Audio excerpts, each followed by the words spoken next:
अतिवृष्टीमुळे विडी घरकुल परिसरातील घरांमध्ये पाणी शिरलेल्या बाधित नागरिकांसाठी आमदार विजयकुमार देशमुख यांनी भोजनाची व्यवस्था केली होती। अतिवृष्टीमुळे विडी घरकुल भागातील घरामध्ये पाणी शिरल्याने बुधवारी मध्यरात्रीपासून नागरिकांचे हाल होत राहिले। अन्नधान्य, संसार उपयोगी साहित्य पूर्णपणे पाण्यात बुडाल्याने नागरिक रस्त्यावर आले, त्यांच्यावर उपासमारीची वेळ आली होती। यावेळी शहर उत्तरचे आमदार विजयकुमार देशमुख यांनी बाधित नागरिकांची भोजनाची व्यवस्था केली। तसेच जिल्हाधिकारी व सोलापूर महानगरपालिका आयुक्त यांच्याशी संपर्क साधून तातडीने आणि निचरा होण्याकरिता व पंचनामे करून संबंधित त्यांना जास्तीत जास्त मदत मिळावी असे सांगितले। यावेळी घरकुल भागातील नागरिकांनी आमदार विजयकुमार देशमुख यांचे आभार मानले। बुधवारी आलेल्या पावसामुळे आमच्या घरात सगळं पाणी भरलेलं आहे, पूर्ण भरून आम्हाला जेवणाची सोयी नाही ना, चहाचं नाही काय नाही। रात्री 2 वाजल्यापासून आम्ही सकाळी पहाटे 6-7 पर्यंत जागीच आहे।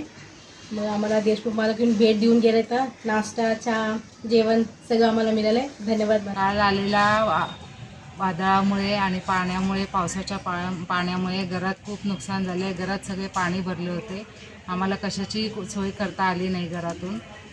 देशमुख मालक काल येऊन भेट देऊन गेले तिथे। ते येऊन गेल्यावर त्यांच्या कार्यकर्त्यांनी जेवण, नाश्ता या सगळ्यांची त्यांच्याकडून आम्हाला मदत झाली। सोय लेकून అంత ఇదే పూరా ఇల్లంతా ఇల్లు ఖరాబ్ అయినట్టయింది।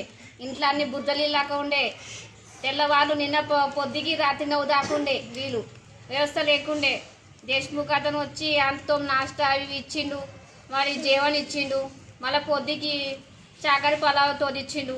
అదే మాకు అంతే తృప్తి అయింది, समाधानమైంది। पहाटे 12 वाजल्यापासून जे मुसळधार पाऊस झाला त्यामुळे विडी घरकुल भागातील सगळ्या नागरिकांना फारच नुकसान झालं। त्यामुळे या नागरिकांना फार नुकसान झाल्यामुळं आम्ही पहाटे 4ला आमदार विजयकुमार देशमुख मालकांना याच्या संदर्भात त्यांना फोन करून प्रत्यक्षात विडी घरकुलात भागात काय झालं, काय घटना घडल्या पावसामुळं त्या प्रत्यक्षात आम्ही फोनमध्ये सांगताना लगेचच मालक सकाळी 5ला त्यांनी इथं उपस्थित होऊन सगळ्या नागरिकांना भेट देऊन अक्षरशः त्यांच्या घरापर्यंत पोहोचून काय अडचण झालं, कसं काय व्यवस्था त्यांचं कसं होतं घरात पाहून त्यांनी त्यांना सोय करून दिली।